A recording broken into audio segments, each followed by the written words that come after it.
Сәлеметсіздер ме, құрметті білімгерлер. Қазіргі қазақ тілінің морфология курсы бойынша 5-ші дәрісімізді бастаймыз.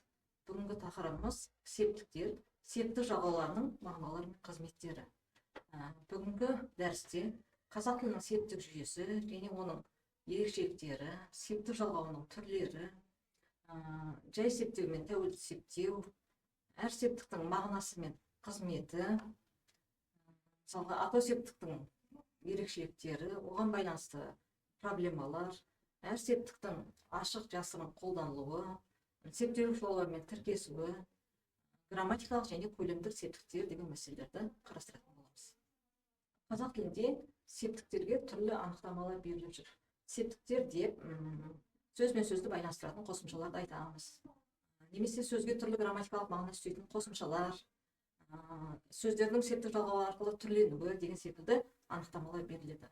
Бұл анықтамалар септіктердің өзіндік ерекшеліктерін, олардың грамматикалық мағыналарын ашпайды. Сол себепті профессор Исаев көрсеткендей, септік жалғаулар деп зат пен қимылдың арасындағы субъектілік, объектілік, меншікті қатыстық, мекендік мезгілдік, көлемдік, амалдық құралдық, себеп мақсаттар сияқты қатынастарды білдіріп, зат есімді түрлендіретін жалғау деген анықтама бергеніміз дұрыс. Сонда ғана септік жалғауларының өзіне тән ерекшеліктері анықтамадан көрінетін болады. Қазақ тіліндегі септік тұлғасының ерекшеліктері қандай? Ғалым Сейілбек Исаев мынадай ерекшеліктерін көрсеткен. Біріншіден, септік жалғау тұлғалары үндестік заңы негізінде жалғанады. Бұл жерде айта кету керек, көмектес септігі үндестік заңына бағынбайды. Екіншіден, атау септіктің арнайы қосымшасы жоқ. Бірақ кейбір еңбектерде көрсетіп жүргендей, атау септік түбір тұлғаменен бір емес, және басқа септік тұлғаларына негіз болатын да тұлға емес, басқа септіктер сияқты өз алдына грамматикалық мағына беретін нөлдік тұлға деп тануымыз керек. Жатыс септік жалғауы екі-ақ нұсқада қолданылады. Оның басқа септіктер секілді н дыбысына басталатын тұлғасы жоқ. Оның орнына д дыбысына басталатын тұлғалар кездеседі. Мысалға да, де, та, те, д, т. Ал енді баш септігі де екі-ақ нұсқада қолданылады. Оның да н-дан басталатын тұлғасы жоқ, д-дан басталатын тұлғасы жоқ, ға, ге тұлғасында келеді.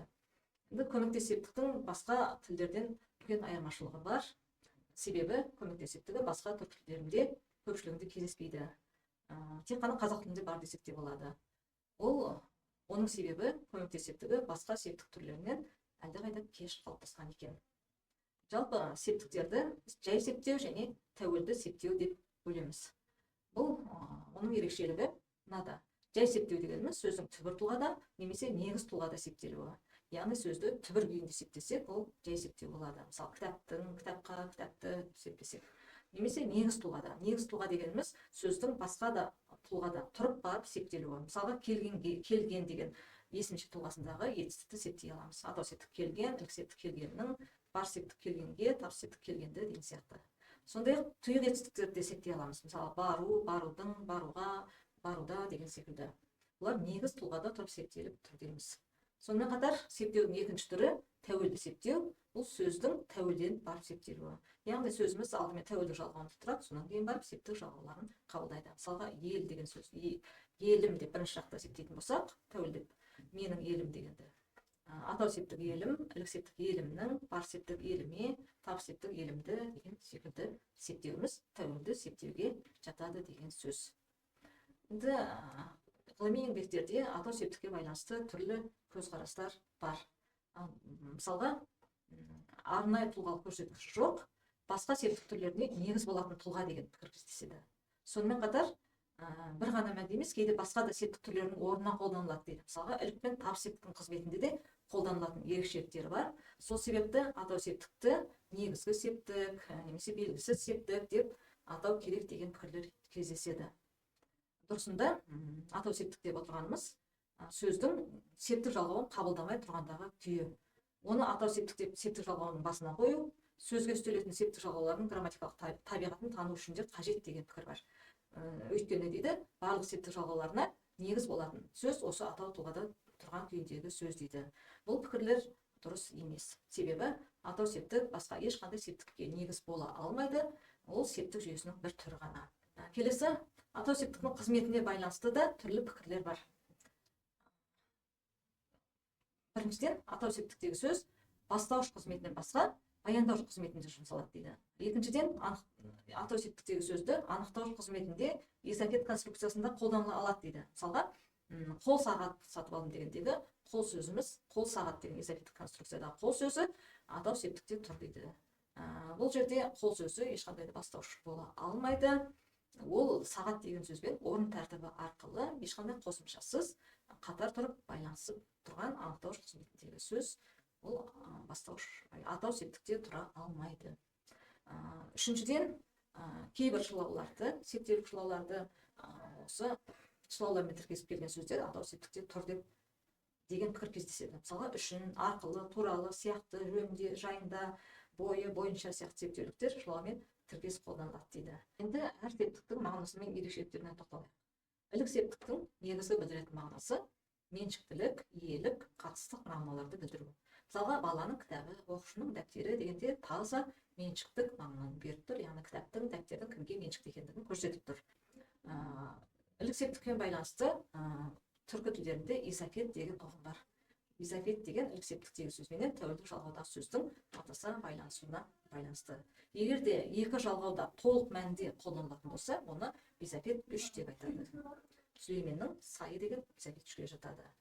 Ілік септіктегі сөзді түсіріп айтып, тәуелдік жалғауын ашып қолданатын болса, бұл изофет 2 болады, Сүлеймен сайы. Ал енді екі қосымшада түсіп қалып, сөзіміз бір атауға айналып кетсе, ол изофет 1 болып кетеді. Сүлеймен сай, Байжан сай деген сияқты көптеген атауларымыз осы изофеттік конструкцияның негізінде қалыптасқан дейміз. Келесі, бар септіктің басты мағынасы ол жанама объектіні білдіру, немесе қимыл әрекеттің кімге, неге, қайда бағытталғандығын көрсету. Бұл негізгі мағынасы. Мысалға, қалаға кетті десек, үйге келді десек, нақты бір бағыт бар. Бұл ең басты негізгі мағынасы. Енді бар септіктің ерекшелігі септеулік шылаулармен тіркесіп қолданады. Атап айтқанда дейін, шейін, қарай, таман, тарта деген секілді септеуліктермен тіркеседі. Үйге дейін, жазға шейін, күзге таман, жүзге тарта деген секілді. Сонымен қатар бар септіктегі кейбір сөздеріміз адвербиалданып, яғни бұл құрамындағы септік жалғаулар көнеленіп, үстеуге айналып кетеді, яғни үстеу жасауға негіз болады деген сөз. Мысалы, алға, артқа, кешке, бас-басына, алды-артына, бірге, жатқа, жоққа дегенде біз кімге, неге деген сияқты бар септігінің сұрағын қоя алмаймыз. Бұл жерде қайда деген сұрақты қоямыз, яғни үстеудің сұрағын қоямыз. Бұл сөздер жалғаулармен тұтасып кетіп, үстеуге айналып кеткен, оны адвербиалдану деп айтады, немесе үстеулену деп білеміз. Сонымен қатар бар септіктегі сөздеріміз кей жағдайларда түсіріліп қолданылады, бірақ көп қолданылмайды. Мысалы, Мәскеу бардым, не көрдім, туған ел көрдім деген Жамбыл Жабаев өлеңінде Мәскеуге бардым емес, Мәскеу бардым деп қолданылады. Алматы кетті деп айтылады. Мысалға, кейбір үлкен кісілер осылай айтты, қала кетті, Алматы кетті деген сияқты қолданылады. Мұнда да бар септігі түсіріліп қолданылып тұр. Табыс септік. Табыс септіктің бір ғана мағынасы бар, ол қимыл іс-әрекеттің тура бағытын, тура объектісін білдіру. Басқа мағыналарда мүлде кездеспейді ерекшелігі. Табыс септігі де көп жағдайда түсіріліп қалып қолданыла алады. Оның себебі табыс септіктегі сөз әрдайым сабақты етістікпен тіркесіп келеді. Оның сабақты етістік арқылы біз қай септікте тұрғанын біле аламыз. Жат септіктің басты мағынасы істің қимылдың болу орнын, мекенін, мезгілін, көлемін, тұрағын білдіру. Бұлардың ішіндегі негізгі басты мағына деп орын, мекендік мағынаны айтамыз да, қалғаны қосалқы мағыналар десек те болады. Мысалға, далада десек, таза орын, мекенді білдіріп тұр. Ал енді сағат 5-те десек, көктемде десек, онда орын, мекен емес, мезгілдік мәнді беріп кетіп тұр. Оны да біз контекстен ажыратуымыз керек. Енді бұл септіктегі сөздер де адвербиалданып, үстеуге айналған жағдайлар кездеседі. Мысалы, кейде, жазда, іңірде, осында, ақыр аяғында, аңдаусызда деген секілді мысалдардан осыны байқауға болады. Яғни бұл сөздеріміз үстеуге айналып кеткен, құрамындағы септік жалғауы көнеленіп, өзінің мағынасынан да, қызметінен де айырылып қалған. Біз бұны септік жалғауы сөз тудырып тұр, үстеу жасап тұр деп түсінбеуіміз керек. Себебі ол өзінің мағынасынан да, қызметінен де айырылып қалған, көнеленіп кеткен. Оны тілімізде консервацияланған жалғаулар деп те айтады. Келесі жалғауымыз шығыс септік жалғауы. Оның басты мағынасы қимыл әрекеттің неден, қайдан шыққанын, шығу орнын, басталғанын білдіру деген сөз. Бетінен сүйді, басынан сипады дегенде бұл жерде таза нысанды білдіру. Мысалы, қаладан келді десек, онда қайдан шыққанын көрсету. Ал енді айғайдан шошып кетті десек, онда себебін білдіріп тұр. Шығыс септігінде шылаулармен тіркесіп келеді, бірақ ол шылаулар көп емес, соң, кейін, бері деген секілді. Мысалға, сабақтан соң, жұмыстан кейін, жаздан бері деген секілді шылаулармен тіркесіп қолданылады. Сонымен қатар бұл септік жалғауы да үстеу жасауға негіз болып адвербиалданып қолданылады. Ал көмектесіптік негізгі мағынасы қимыл әрекеттің немен, қандай құралмен істелгенін білдіру дейді. Сол себепті көмектесіптігін көп жағдайда құралдық септік. Мысалға, орыс тілінде аударған кезде инструменталь падеж деп аударады. Мысалға, балтамен шабу, таяқпен түсіру дегенде қандай құралмен істелгенін көрсетіп тұр. Сонымен қатар қимылға ортақтық қатысқан затты көрсету. Мысалы, жолдасымен хат жазысып тұрады. Кіммен? Яғни қимыл әрекеттің екі адамға ортақ екендігін көрсетусінде бұл да негізгі мағынасы. Сонымен қатар контекстерде қимылдың амалын, қалай істелгенін, тағы басқа да әрекеттерді көрсетеді. Мысалға, бар зейінімен тыңдау. Қалай деген?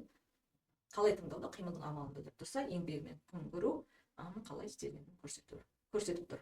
Келесі қимыл әрекеттің мақсатын көрсету. Бір оймен келді десек, немесе мекенін, мезгілін, жолмен жүрді, күнімен отырды дегенде, себебін көрсету, сөйлеумен естімей қалды деген сияқты, яғни контекстерде осындай басқа да мағыналарда қолданыла алады. Назар аударатын бір мәселе көмектес септігінің қалыптасуына байланысты. Айтып өткеніміздей, көмектес септігі қазақ тілінде ешқандай үндестік заңына бағынбайтын ерекше септік деуге болады, әрі бұл септік өте кеш қалыптасқан. Көмектес септігі неге үндестік заңына бағынбайды деген кезде, ол шығу тегімен байланысты. Көмектес септігі мен, пен деген жіңішке тұлғада ғана кездеседі. Ол септіктер менен, бенен, пенен деген шылаудан қалыптасқан. Ал енді ол шылаудың негізі бірлән, бірге деген мағына беретін бірлән, білән деген сөзден қалыптасқан. Бұл сөз түркі тілдерінде кездеседі, көне түркі жазбаларында кездеседі. Яғни мен деген сөзіміз менің, менен шылаумен келіп тұр. Оның бастапқы формасы менің, бірлән. Яғни ортада ілік септік жалғауындағы есімді қолданылып тұр. Енді осы септіктерді біз ғылыми грамматикада, морфологияда грамматикалық септіктер және көлемдік септіктер деп жіктейміз. Грамматикалық септіктерге атау, ілік, табыс септіктер жатқызылса, көлемдік септіктерге барыс, жатыс, шығыс, көмектес септіктері жатқызылады. Құрметті тыңдаушылар, бүгінгі дәрісіміз осымен аяқталды. Бұл дәрістің материалдарын көрсетілген әдебиеттерден қарап біле аласыздар. Аман сау болыңыздар.